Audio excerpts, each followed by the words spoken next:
Why is she even here? Can't she just sit down already? The words echoed across the classroom, sharp and cruel. A group of students snickered, some elbowing each other, pointing subtly at the girl slowly making her way to her seat. Elise Morgan, 16, pale and frail, with a thin frame that seemed smaller under her worn school sweater, clutched her books tightly to her chest. Her dark brown eyes held a quiet determination, but the pain behind them was invisible to her classmates. Her labored steps betrayed the years of illness that had become part of her every day, a weakened heart and failing kidneys. Hello, everyone. Before we begin today's story, we want to thank you for your support, love, and kindness. Subscribing is one of the best ways you can help us continue to bring you great content. It's quick, free, and allows us to continue to tell powerful stories. Your support means everything. Where are you watching from? Drop your city and country in the comments below. Thank you very much. Now, let's get back to the story. Despite her condition, she smiled faintly at the teacher, who barely noticed her arrival. The classroom was a mixture of whispers and barely contained laughter. Look at her hands shaking. Is she even going to make it through class? One boy muttered, loud enough for a few others to laugh. Elise's chest tightened. She had learned early that her life wasn't like theirs, but that didn't mean she'd stop trying to do good, even if it meant walking slowly, enduring the stares, and suppressing her own pain to help someone else. Elise had been orphaned at a young age, losing both parents to illness. She'd been shuffled between relatives, sometimes ignored, sometimes treated as a burden. Doctors had warned that every year would be a fight, every day a miracle. But Elise carried herself with courage, understanding the fragility of life in ways no one else her age could. Her classmates didn't know about her heart disease or her kidney failure. They only saw a slow, quiet girl who sometimes stumbled in the hall, who sometimes needed help carrying her books, who sometimes coughed between lessons. They didn't know that each step, each breath, was a battle. They didn't know the hospital visits, the needles, the dialysis sessions. They didn't know the strength it took to show up each day. One afternoon, a student, Michael, fainted during chemistry class. Without hesitation, Elise stepped forward, her trembling hand steady as she assisted him. She applied pressure to a cut on his arm and kept him calm while the teacher called the nurse. Some students whispered, mocking her, "Why is she always trying to be a hero? She's so slow. If she trips, she'll probably faint too." Elise ignored the laughter. She had spent her life learning that kindness wasn't always appreciated, and that sometimes the right thing to do comes with ridicule. What her classmates didn't know, couldn't see, was that Elise's body was deteriorating with every beat of her heart, with every labored breath. Each act of kindness was done while fighting her own battle with mortality. By the end of that day, Elise would leave a mark far deeper than any prank, whisper, or cruel laughter ever could. But no one knew it yet. Later that week, Elise would sit in the classroom, helping another struggling student, and her frail body would finally give in. But before she left, she had recorded a video, a message for the entire school, a message that would change every student's heart, shatter egos, and force them to confront the humanity they had ignored. The laughter they thought would last forever would instead haunt them in the most unexpected, unforgettable way. It was a bright Wednesday morning, the sunlight streaming into the classroom like a gentle spotlight. Elise Morgan, 16, frail but unwavering, moved slowly down the aisle of desks, her dark brown eyes scanning the classroom, books clutched against her chest, each breath measured, each step deliberate. Her classmates, as usual, whispered and snickered. Some glanced at her with barely concealed disdain. Others simply avoided eye contact. To them, she was just a slow, fragile girl who always needed help, a student who seemed permanently on the edge of collapse. Elise didn't notice. Her mind was elsewhere, focused on helping her friends, checking on anyone struggling with assignments, and quietly encouraging them to keep going.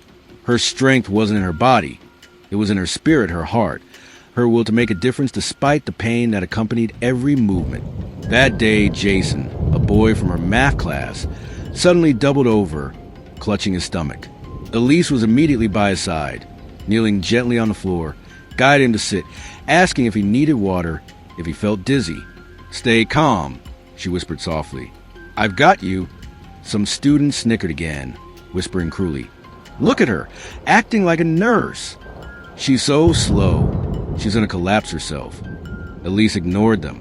She had long learned that kindness isn't about recognition. It's about choosing to do what's right even when no one notices, even when no one cares. Minutes later, while helping Jason sit upright, Elise's own body betrayed her. A sudden dizziness hit. Her vision blurred. Her heart raced in a way it hadn't before.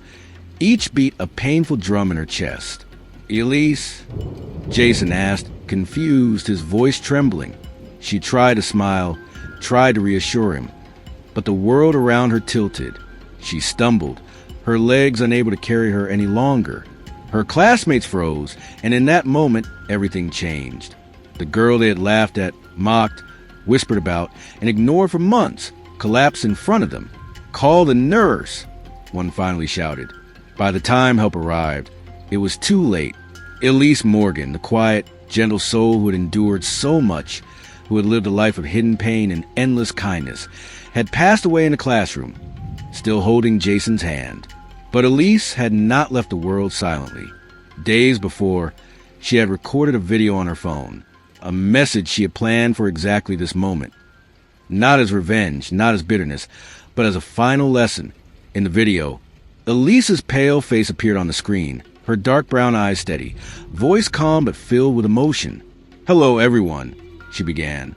"If you're watching this, it means I'm gone. I want you to know something. Life is not always what it seems. You don't see what others go through. You don't see their pain, their struggles, the battles they fight quietly every day. Kindness is never wasted. Laughter at someone's expense is never harmless. Words can wound as deeply as fists, and silence in the face of suffering can cost more than you think. I have heart disease and kidney failure. I have been living each day knowing that I may not have another. And yet, I have chosen to help, to care, to lift others whenever I could. Do not judge anyone. Do not mock anyone. You never know what someone is battling inside. One act of cruelty could break a person. One act of kindness could save them. Please, when I am gone, remember this. Treat everyone with respect, even if they seem weak, even if they seem slow, even if they are different. The world needs more compassion, more understanding, and it starts with you. Goodbye. I hope my life, brief as it may be, inspires you to be better, kinder, stronger than you were yesterday." The video went public among the students and teachers almost immediately. The laughter and whispers were replaced by shock, disbelief, and regret. Faces that had sneered now turned pale. The harshest bullies, those who had mocked Elise daily, felt a sharp pang of guilt they couldn't shake. Teachers gathered the students in the auditorium. Principal Grant, a stern woman with a normally unreadable expression, could barely hold back tears. "Class, you have just witnessed a loss that words cannot capture." Elise Morgan was remarkable. She faced challenges none of us could imagine, and she chose every day to be kind. Her message is clear. Respect, empathy, and compassion matter. She taught us more in her short life than we could in 100 lessons. Let us honor her memory by carrying forward what she has taught us. In the days that followed, the school changed. Students who had mocked Elise reached out to classmates they had ignored. Group chats that once held cruel jokes now held messages of encouragement. Even the bullies faced counseling and accountability programs. Her closest friends organized a scholarship in her name for students with medical challenges. Teachers revised how they supported students with disabilities or chronic illnesses. Elise's life, though tragically short, became a catalyst for change. Her kindness, her resilience, her courage under the weight of suffering became a lasting legacy. Weeks later, the ripple effects continued. Students walked the hallways more thoughtfully. Whispers of judgment were replaced by acts of quiet kindness. Teachers reflected on their own biases. And Elise, though she was gone, her presence lingered in the courage of students helping one another, in the empathy slowly taking root across the school. The story left one indelible truth. Cruelty may temporarily mask itself in laughter, but integrity, patience, and quiet courage leave marks far deeper than ridicule ever can. Never judge a person by what you see. You cannot know the battles they fight, the pain they endure, or the strength they muster in silence. Treat everyone with compassion, act with kindness, and respect the humanity of others. One small act of empathy could change a life, perhaps even save it.